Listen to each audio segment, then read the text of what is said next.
Praise the Lord. जय मसीह की सभी को।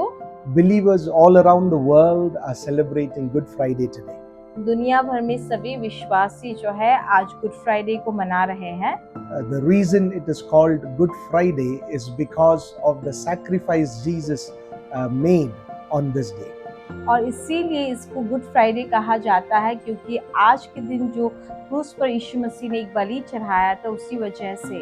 The sacrifice was because of our sin that was laid upon him. और वो बलिदान जो है वो हमारे पापों के कारण जो उनके ऊपर डाला गया था।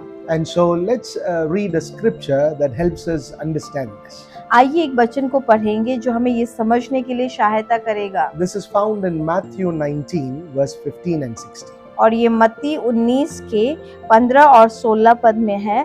परंतु वे चिल्लाए, ले जा उसे क्रूस पर चढ़ा। पिलातुस ने उनसे कहा, क्या मैं तुम्हारे राजा को क्रूस पर चढ़ाऊं? प्रधान याजकों ने उत्तर दिया, कैसर को छोड़ हमारा और कोई राजा नहीं।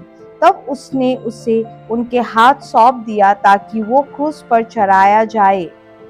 It was in the palace of Antonio that Pilate the governor sat to judge Jesus. और वो जो एंटोनियो का जो पैलेस था, जो महल था, वहाँ पिलातुस जो वहाँ एक गवर्नर था, वहाँ वो बैठा था यीशु मसीह को जजमेंट देने के लिए। And so Pilate had already recognized that Jesus is very innocent. और पिलातुस को ये पता चल गया था कि यीशु मसीह जो है वहाँ वो मासूम है। And he also knew that Jesus is the king of the Jews. और उनको ये भी पता चला कि यीशु मसीह ही यहूदियों के राजा है। And so naturally and supernaturally Jesus was the king of the Jews. और नेचुरली और अलौकिक रूप में भी जो है यीशु मसीह यहूदियों के राजा थे। So he is asking these people, do you really want me to crucify your king? और वो जो है इन लोगों को पूछ रहे हैं पिलातुस कि क्या तुम चाहते हो हम तुम्हारे राजा को क्रूस पर चढ़ाए? The Jewish people played a very criminal game at that time.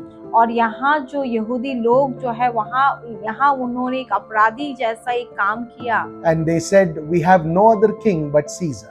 और उन्होंने कहा कि हमारा और कोई राजा नहीं है कैसर को छोड़ के। And so immediately that meant if Pilate does not crucify Jesus, he is claiming somebody else apart from Caesar to be king.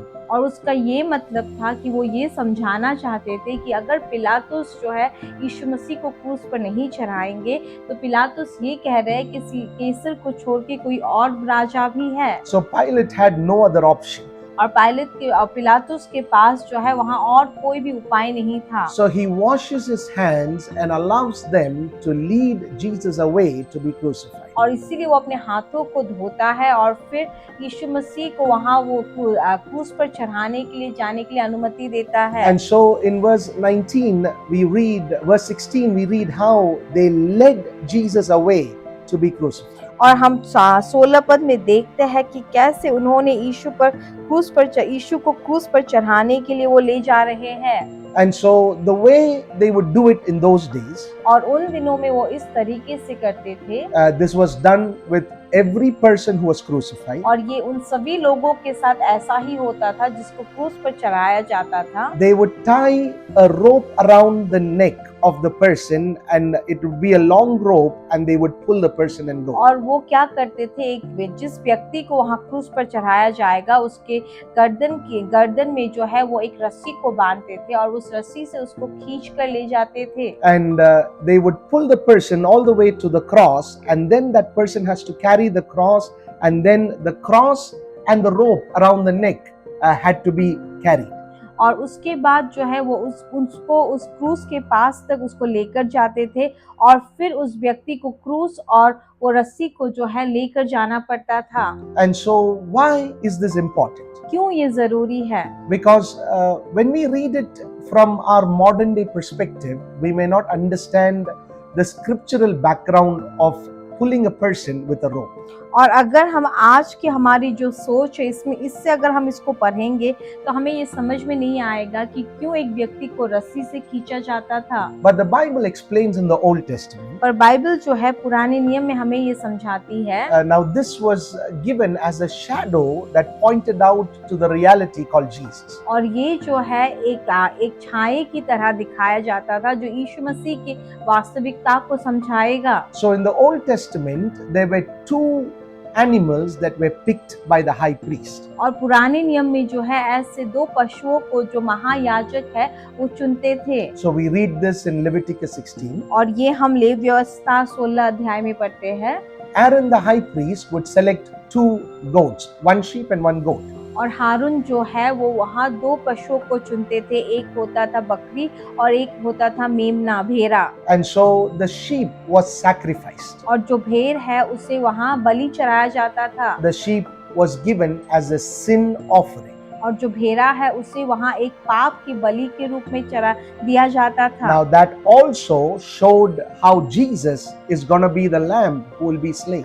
और वो भी यीशु मसीह कैसे एक मेमना बनेंगे जिसको वहाँ बलि चढ़ाया जाएगा उसे दर्शाता है। And then the goat, they would tie a rope around the neck of the goat. और जो बकरी है उसके गले में वो एक रस्सी को बांधते हैं। And they will bring the goat towards the temple, and the high priest will lay his hand on the goat, and the sinners would lay their hand on the goat, and they will confess their sin. और वो उस बकरी को मंदिर के पास लेके आते थे और वहाँ जो महायाजक है वो अपने हाथ को उस बकरी के ऊपर डालते थे और जो जितने भी पापी लोग थे वो भी अपने हाथ को उसके ऊपर में डालते थे और अपने पाप को अंगीकार करते थे। And they will say, this is the sin I have done, now this sin is transferred towards this goat. और वो ऐसा कहते थे कि इस पाप को मैंने किया है और मेरा जो पाप है अभी इस बकरी के ऊपर चली गई है। And the way that sin was transferred is that they would lay hands on the head of that goat. और वो जो है इस प्रकार से यहाँ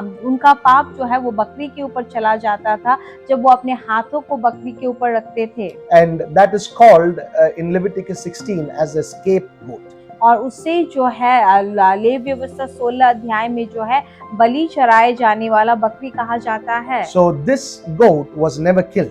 और इस बकरी को कभी नहीं मारते थे। So they would pull it through that rope, they would pull that goat out into the wilderness. और वो जो है उस रस्सी को खींच के उस बकरी को मरुभूमि में रेगिस्तान में लेकर जाते थे, बाहर निकाल के लेके जाते थे। Why were so many different animals representing and foreshadowing the sacrifice of Jesus on the क्यों cross? इतने सारे पशु जो है वो यीशु मसीह का जो क्रूस पर बलिदान होने वाला है उसको दर्शा रहे हैं। Because one animal could not completely foreshadow the entirety of that great sacrifice. क्योंकि एक पशु जो है वो संपूर्ण रूप से उस महान बलिदान को वो नहीं दर्शा सकता है। And so different animals were used to show and expose different aspects of the sacrifice that happened on the cross. और इसीलिए बहुत से ऐसे पशु को इस्तेमाल किया जाता था ताकि वो यीशु मसीह का जो भिन्न भिन्न प्रकार का जो बलि है उसको दर्शा सके। And so when people laid their hands on the goat, there was a transfer that happened. Their sin went upon that goat. और इसीलिए जब लोगों ने अपने हाथ को उस बकरी के ऊपर डाला तो उनका जो पाप है वो उस बकरी के ऊपर चला गया। And God would accept that goat as the sinner and call the person who laid hands as a righteous person, a sinless person. और परमेश्वर जो है उस बकरी को एक पापी के रूप में स्वीकार करेंगे और जो व्यक्ति ने वहाँ हाथ को रखा है उस व्यक्ति को एक धर्मी व्यक्ति के रूप में स्वीकार करेंगे। So this Good Friday, my question to you is this. और इस गुड फ्राइडे में मेरा प्रश्न आपके लिए ये है, Have you confessed your sin and put your sin on that scapegoat? क्या आपने अपने पाप को अंगीकार किया है और अपना जो पाप है वो उस बलि होने वाले बकरी के ऊपर क्या आपने डाली है? Can you tell with surety that you are innocent today? क्या आप एक निश्चयता के साथ ये कह सकते हो कि आप एक मासूम व्यक्ति हो? Now, if you say you're a believer, but you're not sure if you're innocent and righteous, अगर आप ये कहते हो कि आप विश्वासी तो हो पर आपको ये निश्चयता नहीं है कि आप मासूम हो और आप धर्मी हो, then today the way we lay our hands on the head of Jesus is by our faith.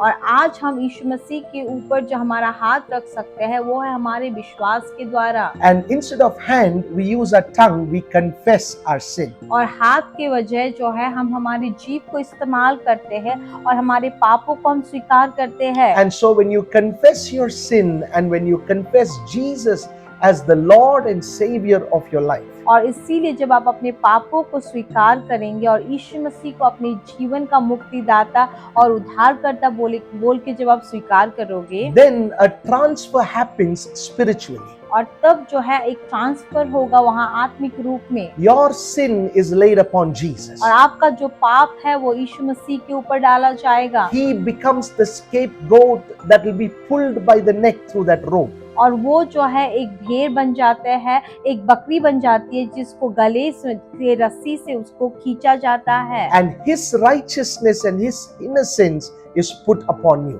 और उनका जो धार्मिकता है, उनकी जो मासूमियत है वो आपके ऊपर डाली जाती है। May this Good Friday remind you that Jesus became the sacrifice, the lamb and the goat for you and me. और ये गुड फ्राइडे जो है ये आपको याद दिलाए कि यीशु मसीह वो संपूर्ण बलिदान बने, वो मेमना भी बने और वो बकरी भी बने आपके और मेरे लिए। God bless you. परमेश्वर आपको आशीष दे।